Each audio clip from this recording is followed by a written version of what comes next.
Mo kí gbogbo ẹ̀yin olólùfẹ́ mi nílé lóko lẹ́yìn odi gbogbo ojú tó ń wò mí mo gbà ládùúrà fún yín pé ojú tó ń wò mí ò ní fọ́ bẹ́ẹ̀ kẹ̀lẹ́ ni etí tó ń gbọ́ mi ò ní di lágbára Èdùmàrè. Èmi náà ni èmi ọmọ yín náà ni èmi àbúrò yín Ẹlẹ́yẹlé Global TV. Èmi náà ni. Ọ̀rọ̀ lórí ìyá Mohbad àti Wùnmí òun ni mo tún mú wá sí etígbọ̀ yín gẹ́gẹ́ bí ìròyìn tó wà létí fẹ̀kọ̀tẹ́lẹ̀ tí ẹ bá gbàgbé mo sọ fún yín nínú fídíò tó kọjá mo ní ìyá Mohbad ti ṣetán láti sọ́pọ́ọ̀tì bàbá Mohbad láti wá justice fún Mohbad tí ẹ bá gbàgbé pé mo sọ bẹ́ẹ̀ fún yín. Ṣàdédé ni Wùnmí tó wá dìde ẹni tó lè fẹ́ mi mo fẹ́ kẹ́ máa bá mi lísìn sọ̀rọ̀ yìí o mo fẹ́ kẹ́ máa bá mi fi òye gbé o mo fẹ́ kẹ́ ẹ máa bá mi wò pé because èmi ń wò pé nǹkan kan ṣì wà nídìí ọ̀rọ̀ yìí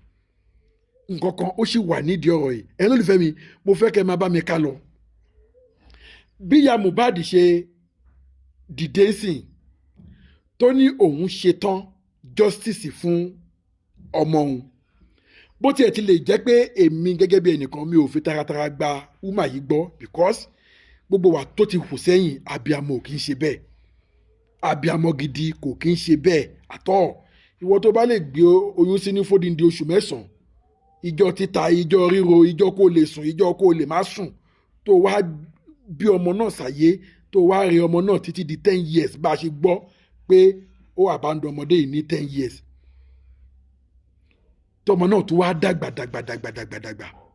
tọmọ náà tó wá tún fojú kàn ẹ́ padà pé gẹ́gẹ́ bí ìyá tó tún wá rí ẹ padà tó tún wá wò pé bí ìyá mi ṣe rí yìí ò tẹ̀ mí lọ́rùn mo ti ẹ̀ gbàgbé gbogbo pé ẹ ti ẹ̀ àbádọ́ mi ẹ já mi kulẹ̀ fún bàbá mi nìkan ọmọ yóò wo gbogbo yẹn ọmọdé yìí tún wá mú ẹ mọ́ra ó tún wá gbà ẹ́ gẹ́gẹ́ bí ìyá ó rí pé ìyá ń jẹ ó gbọ̀nṣọ ìyànú kó lára ẹ ó ń tọ́jú ẹ gẹ́gẹ́ bí ìyá tàdé rí pé ọmọ gidi náà òun náà ló lè ṣe bẹ́ẹ̀ the same ọmọ yìí àwọn group of people kan wọ́n wá gbà kó lọ́wọ́ ẹ̀ wọ́n fi lá ẹ lójú wọ́n fi dẹ́ ẹ lágara irú wọ ìyá yìí náà wọ́n wá lọ ń sọ̀pọ̀tì irú àwọn tí wọ́n ṣerú tí wọ́n dẹ́ ẹ lówó báyìí torí èmi mọ̀ wípé ní ilẹ̀ Yorùbá tí nǹkan báyìí bá ṣẹlẹ̀ oró ńlá ni wọ́n dá ìdílé yẹn ọmọ ológo bẹ́ẹ̀ yẹn oró ńlá ni wọ́n dá ìdílé yẹn so kó wá lè lọ sọ̀pọ̀tì irú àwọn tíìmù bẹ́ẹ̀ yẹn ó jẹ́ ìbànújẹ́ ọkàn fẹ́mi ó ń kàn mí lóminú pé èmi ò rò pé abiyamọ gidi ni wúmà yìí tó bá yẹ pé àfi ìdí ẹ̀ múlẹ̀ ni pé ìyá ẹ̀ ní tòótọ́ èmi ò bá sọ pé èmi ò lè accept ẹ̀ pé ìyá ẹ̀ ni because tó bá yẹ pé ìyá ẹ̀ ni kò yẹ kó lè behave bẹ́ẹ̀ yẹn ó ti wá wáyé bẹ́ẹ̀ yẹn fine ó wá jáde padà gẹ́gẹ́ bí mo ṣe ń sọ lọ ó jáde padà ó wá ní òun wá justice fún ọmọ òun báyìí òun ti ṣe tán àmọ́ nǹkan tó transport láàrin wọn tó ṣẹlẹ̀ láàrin wọn ó wá sọ pé òun rẹ́dí àti support bàbá Mohbad láti wá justice fún Mohbad àwọn kan sì ń dunnú pé inú àwọn dùn bó tiẹ̀ ti lè jẹ́ pé wọ́n ní ká má díjú fún tán because inú kòkò dúdú lẹ̀kọ́ funfun ti máa ń jáde ńgbà míì but ọ̀kan tó wá tún wá ṣe mí ní kàyéfì tí mo fẹ́ kẹ́yìn lólùfẹ́ mi kẹ́ ẹ wá lísì kẹ́ ẹ wá gbọ́ ni pé ṣàdédé ni Wùnmí tó wá jáde ló ní gbogbo nǹkan tí ìyá Mohbad sọ yẹn pé ọ̀rọ̀ orí ahọ́n lásán ni ó ń dìsífù wa ni pé ọ̀rọ̀ orí ahọ́n lásán ni ó tún sọ débi pé kí ìyá Mohbad kó bá òun bẹ́ẹ̀ tiẹ̀ pé ó sì ń padà bọ̀ wá bá òun pé tó lòun wá justice fún Mohbad yẹn pé it's a lie pé òun gangan Wùnmí òun lòun wá justice fún Mohbad kódà gan ó tiẹ̀ categorize gbogbo àwa bloggers gbogbo àwa tá a sọ pé àwọn wá justice fún Mohbad ó ní irọ́ ni gbogbo à ń pa ó láwà justice kankan fún Mohbad ó lòun wá justice fún Mohbad ok all well and good bóyá ìwọ lòun wá justice fún Mohbad ni o bóyá wa là ń wá justice fún Mohbad ni o ó dìgbà náà nà but nǹkan tó wá ṣe mí ní kàyéfì ni pé kí ọmọ Wùnmí yìí kó tó lè jáde tó wà boldness kó tó lè máa tún challenge ìyá Mohbad pé òun tán rẹ jẹ ni ó ṣe ń padà bọ̀ wá bá mi who is she who is Wùnmí ta ni Wùnmí ẹ jọ̀ọ́ kí ló ń gbénu Wùnmí kí ni nǹkan tó wà láàrin ìyá Mohbad àti Wùnmí tó fi fún Wùnmí ní gọ́ọ̀tì wípé ìyá Mohbad ò níbi kankan tó ń lọ, ó sì ń padà bọ̀ wá bá òun. ẹni olùfẹ́ mi ẹ jọ̀ọ́ mo fẹ́ kẹ́ ẹ jẹ́ ká ti bi ìṣáná kí èso ogun, mo fẹ́ kẹ́ ẹ jẹ́ ká wo pọ́ìntì yẹn. ṣé mo pé mo sọ fún yín pé ọmọ 25 years ẹ wo bó ṣe ń da gbogbo Nàìjíríà láàmú, ẹ wo bó ṣe hold justice for Mohbad on hold. òun kan náà ló lọ bribe àwọn ọlọ́pàá àti tó àṣírí àwọn ọlọ́pàá yẹn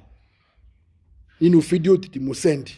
àti tó àṣírí àwọn ọlọ́pàá yẹn. àwọn ọlọ́pàá tó wà díẹ̀ ó fíọ̀s àwọn tí Wùnmí lọ bribe náà nìyẹn, àwọn tí Wùnmí lọ fún lówó àbẹ̀tẹ́lẹ̀ pé kí justice for Mohbad kó má lè hold. ṣé ẹ rí pé kinní yẹn náà ó sì ń fún Wùnmí ní confidence tó fi lè categorize like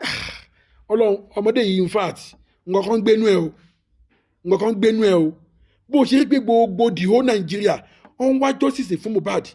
kí wọ́n tún sì lè máa láyàláyà kó tún sì máa jáde, ẹ̀rù tí ẹ bá ẹ, ojú òtí ẹ, ara ò lọ ẹ, ọmọ ẹ ọkọ ẹ sì wà nínú mọ́ọ̀gì gbogbo yẹn ò tí ẹ bá ẹ lẹ́rù, o tún sì láyàláyà, o tún sì ń lérí sí ìyá Mohbad pé ìyá Mohbad ń padà bọ̀ wá bẹ bó fẹ́ bó kọ̀. ẹni olùfẹ́ mi ṣé ẹ ti rí i pé nǹkan kan wà ń di ọ̀rọ̀ yìí? òun mo ṣe ní ẹ jẹ́ ká tìbí ìṣáná kí èso ogun. ẹni olùfẹ́ mi ẹ jọ̀ọ́ ẹ bá mi share fídíò yẹn jọ̀ọ́, ẹ bá mi share fídíò yìí kó go fara jọ̀ọ́, kẹ́ ẹ dẹ̀ subscribe sí Ẹlẹ́yẹlé Global TV.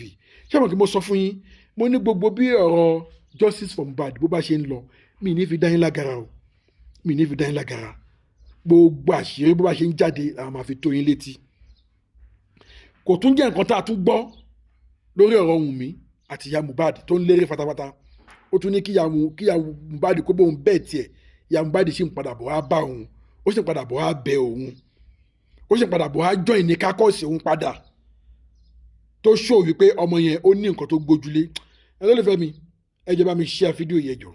ó wà most important kí gbogbo àwọn tí wọ́n mọ irú ọmọ tí Wùnmí jẹ́ àti bó ṣe ń lérè fatafata kán lè máa gbọ́ nǹkan tó ń ṣẹlẹ̀. kẹ́dẹ̀ subscribe sí Ẹlẹ́yẹlé Global TV lórí YouTube, bákan náà lórí Facebook Ẹlẹ́yẹlé Global TV. kẹ́kọ̀ọ́ tẹ follow ní kò ná yín lówó, kò já yín data. subscribe kò ná yín lówó, follow kò já yín data. kẹ́ lè máa jẹ̀gbádùn àwọn nínú information bó bá ṣe ń jáde. kò jẹ́ ìlérí tí Wùnmí tún lé mọ́ ìyá Mohbad tó ń jẹ́ kó máa yé wa wípé ìyá Mohbad ṣe ń padà bọ̀ wá bá òun. justice tó lóun fẹ́ lọ bá ọkọ òun ṣe yẹn ó ń tọrọ ẹ̀ jẹ ni, kò níbi kankan lọ. ṣé ẹ ti rí pé nǹkan kan ń gbénu ọmọdé yìí? ẹ lólùfẹ́ mi, ṣé ẹ ti rí pé nǹkan kan ó ń gbénu ọmọdé yìí? bó dẹ̀ fẹ́ bó dẹ̀ kọ̀ àgò ló máa dẹ́ẹ̀dì yẹn gbẹ̀yìn. gbogbo anybody tó mú nǹkó lè wà lẹ́yìn ẹ̀, àgò àwa justice for Mohbad